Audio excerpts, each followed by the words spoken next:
A todos nos encanta el fútbol, ¿verdad? Y la verdad es que nos fascina precisamente porque es maravillosamente impredecible. O sea, le gritamos a la televisión, lloramos en las gradas, celebramos esos goles de último minuto con una pasión que no se compara con nada. Hay una inversión emocional enorme en cada partido. Pero detrás de toda esa magia de lo desconocido se esconde una realidad bastante más oscura. En este análisis vamos a explorar cómo, durante décadas, el deporte rey ha albergado un submundo, un lugar donde mafias internacionales y sindicatos criminales transnacionales han tratado este hermoso deporte como su propio casino personal de miles de millones de dólares. Y es que esa creencia central, la idea de que estamos viendo puro drama humano sin ningún tipo de guión, es literalmente el corazón del fútbol. Es la razón por la que estadios enteros contienen la respiración exactamente al mismo tiempo. Sin embargo, detrás de esa ilusión de drama puro, opera toda una industria corporativa sin fronteras, una industria dedicada a garantizar que el resultado final del partido beneficia a cuentas bancarias ilícitas en lugar de honrar el espíritu de la competencia leal. Así que, a ver, detengámonos a pensar. ¿Qué pasaría si todo ese guión ya estuviera escrito de antemano?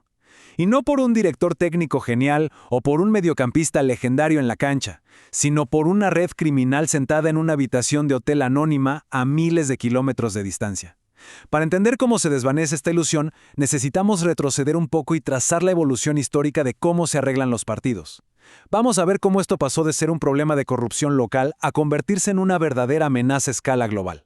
Porque, seamos honestos, el arreglo de partidos no es algo nuevo, pero su escala ha evolucionado rapidísimo. Hagamos un poco de memoria. Pensemos en 2006, cuando el famoso escándalo Calciopoli sacudió a Italia por completo. Eso nos demostró a todos que la corrupción y el arreglo de árbitros podían existir en la cima absoluta del fútbol europeo. Pero el verdadero cambio en las reglas del juego ocurrió un poco después, cuando la operación se trasladó a Asia en la década de los 2010. Sindicatos liderados por figuras súper notorias, como Wilson Rush Perumal en Singapur, se dieron cuenta de algo clave. No necesitaban manipular los partidos de primer nivel. En su lugar empezaron a atacar a amistosos internacionales, asociaciones de fútbol vulnerables y torneos juveniles. Básicamente, convirtieron el arreglo de partidos en una enorme franquicia global.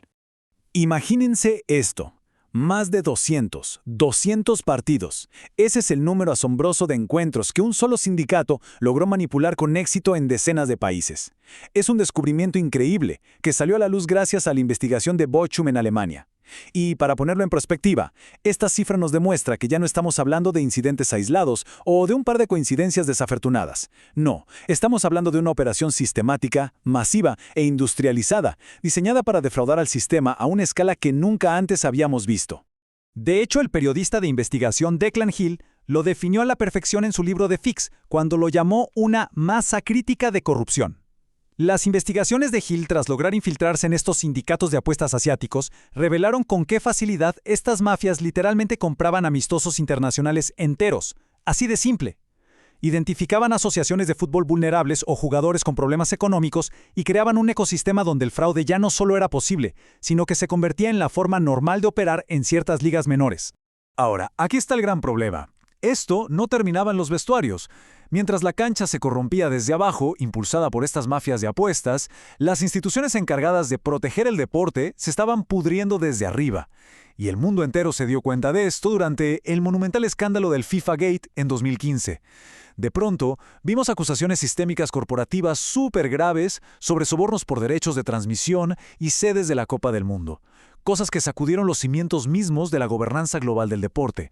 Pero bueno, tras años y años de batallas súper intensas en los tribunales, los resultados legales nos muestran una realidad sumamente compleja. Para que se den una idea, tanto Sepp Blatter como Michel Platini fueron totalmente absueltos por tribunales de apelación suizos tras esas acusaciones de pagos internos.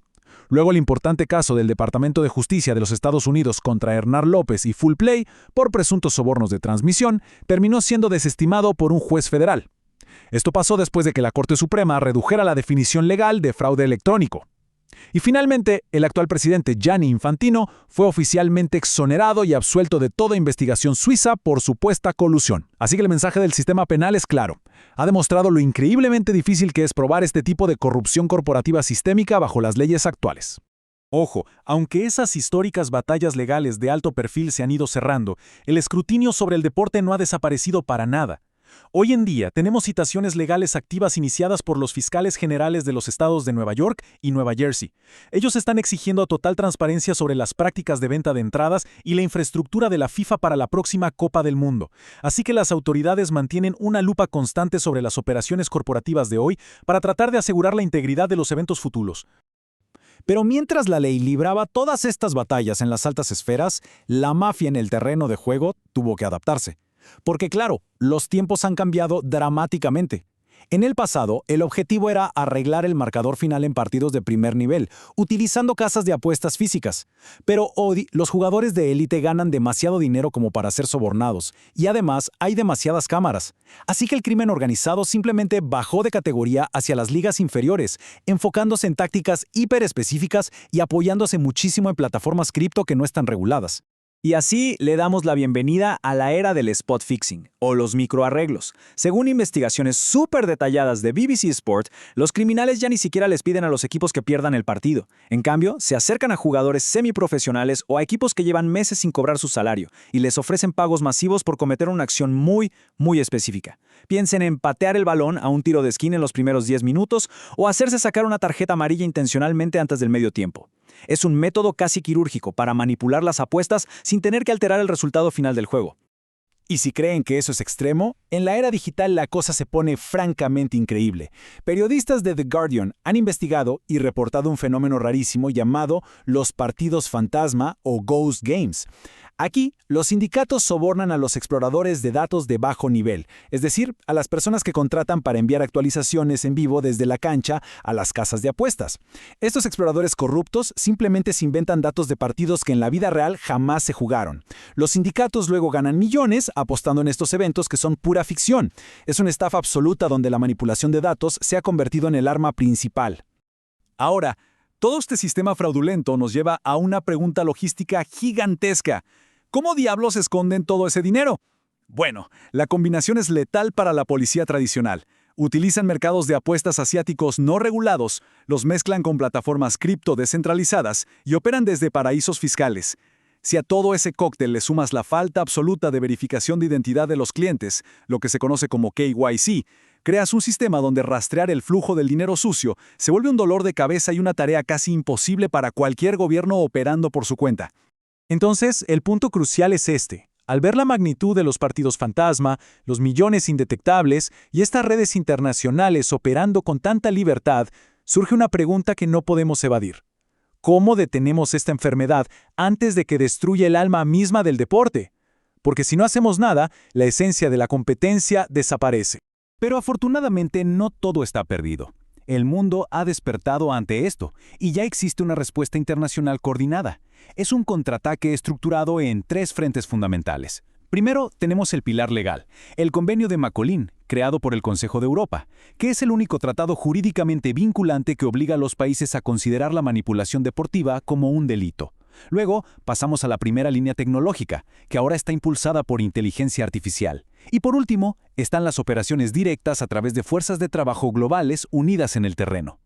Para que entiendan cómo funciona esta defensa tecnológica, veamos el Sistema Universal de Detección de Fraude de la empresa Sportradar.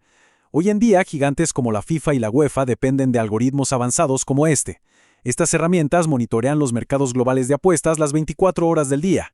Imagínense que, de la nada, el sistema detecta una afluencia masiva de dinero apostando a que habrá una tarjeta roja en un partido de una liga menor súper remota. El algoritmo dispara una alerta instantánea, lo que permite a las autoridades lanzar una investigación de integridad antes de que el árbitro siquiera pite el final del partido. Y allá afuera, en el mundo real, las fuerzas del orden también han tenido que globalizarse. Si miramos datos directos de investigaciones históricas, como el informe de la Operación Veto de Europol, queda clarísimo que la respuesta tiene que ser sin fronteras. Hoy por hoy, el grupo de trabajo de Interpol conecta a investigadores de más de 100 países para mapear las actividades de estos sindicatos. Simultáneamente, Europol apunta de forma específica a cómo el crimen organizado intenta infiltrarse en los clubes de fútbol para lavar dinero en Europa. Es una colaboración internacional con botas en el terreno, vital para intentar recuperar el juego. Y así llegamos al final de esta presentación, porque a pesar de los impresionantes avances en inteligencia artificial, el periodismo de investigación implacable y el esfuerzo de la ley internacional, nos quedamos con una reflexión de mucho peso. ¿Puede el alma del deporte sobrevivir a la riqueza ilimitada de las apuestas no reguladas?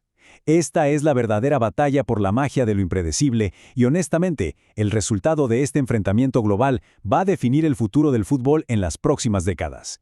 Esperamos que este análisis les haya dado una nueva perspectiva sobre los complejos desafíos que se ocultan detrás del deporte rey. Llegar al punto clave no siempre es fácil, pero aquí siempre buscamos el quid. Gracias por tu tiempo y por tu curiosidad. Suscríbete para más respuestas y, como siempre, gracias por estar ahí.